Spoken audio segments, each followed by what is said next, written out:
Assalamualaikum warahmatullahi wabarakatuh. Perkenalkan, nama saya Khafifah Winnie Muarni. Di sini saya mewakili teman-teman satu kelompok saya, yaitu Aliza Anwar Ibrahim, Yanti Listiana, Prayogo Aji Pangestu, beserta dosen pembimbing kami yaitu Dr. Eko Farida ST PMSI. Di sini izinkan saya untuk mempresentasikan hasil artikel pengabdian kami yang berjudul Pelatihan Pembuatan Telur Asin sebagai Ide Bisnis pada Masa Pandemi COVID-19. Pertama, bab pendahuluan, latar belakang. Pandemi COVID-19 yang sudah melanda Indonesia selama hampir 2 tahun ke belakang sedikit banyak mempengaruhi perekonomian negara. Nah, untuk itu banyak orang yang mencari peluang usaha baru untuk mendapatkan penghasilan di era pandemi ini. Nah, ketika kami melihat di tempat KKN kami, yaitu Desa Andong, Kecamatan Andong, Kabupaten Boyolali, itu juga orang-orangnya ingin mencari penghasilan tambahan di era pandemi ini. Nah, ketika kami melihat dari data di Badan Pusat Statistik Provinsi Jawa Tengah tahun 2020, bahwa Kabupaten Boyolali menempati peringkat ke-9 jumlah populasi itik terbanyak di Provinsi Jawa Tengah. Dan oleh karena itu, tercetuslah ide untuk membuat wirausaha yang berhubungan dengan itik, yaitu membuat wirausaha bisnis telur asin. Pelatihan ini sendiri dilaksanakan pada tanggal 31 Oktober tahun 2021 di Dukuh Tegalrejo, Desa Andong, Kecamatan Andong, Kabupaten Boyolali. Kemudian metode penelitian yang kami gunakan ada 2, yaitu wawancara dan pendampingan. Wawancara itu kami gunakan untuk menggali informasi tentang cara pengolahan telur asin yang nikmat, higienis, dan sesuai dengan permintaan pasar. Sedangkan pendampingan yang kami lakukan itu melakukan pendampingan kepada masyarakat dalam proses pembuatan telur asin yang baik, yang benar, yang nikmat, higienis, dan sesuai dengan permintaan pasar. Masuk ke bab hasil dan pembahasan. Yang pertama yang kami lakukan kan adalah wawancara. Wawancara itu kami gunakan untuk memperoleh informasi tentang usaha terkait telur asin itu sendiri. Kami mau lakukan wawancara terhadap seorang pebisnis telur asin lokal yang ada di Desa Andong.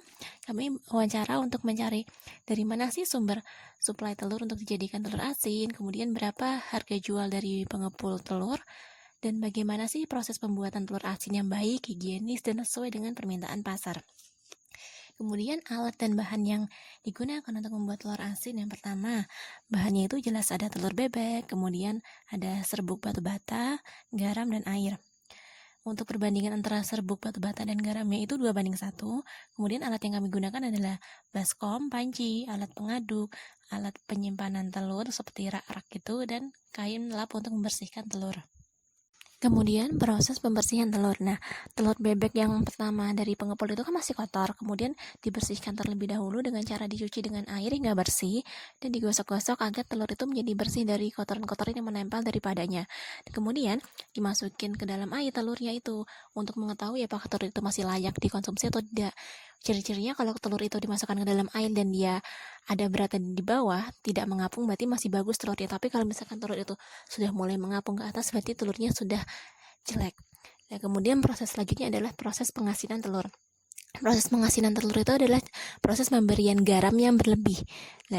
Caranya gimana? Kami membuat adonan yang terdiri dari serbuk batu bata, garam, dan air. Perbandingannya adalah 2:1 untuk serbuk batu bata dan garamnya. Kami melumuri telur itu dengan adonan itu yang kami sebut sebagai pasta. Kemudian kami diamkan selama 15-20 hari agar telur bisa menjadi asin. Proses selanjutnya adalah proses pembersihan telur setelah diasinkan. Setelah diasinkan kan telurnya tadi masih kotor, karena pasta itulah kami bersihkan agar telurnya menjadi bersih dan higienis serta menarik.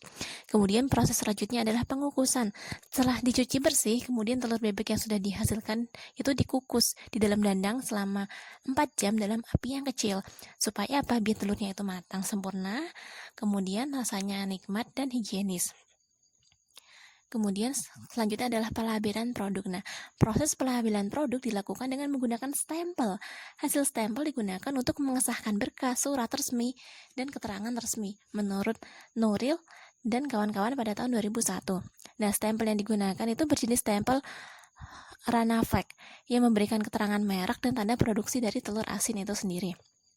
Kemudian proses terakhir adalah pendistribusian produk, yaitu proses yang dilakukan untuk melakukan pengantaran produk kepada konsumen yang sudah memesan telur itu sebelumnya, atau kita bisa lakukan penjualan langsung kepada konsumen yang ingin beri secara langsung.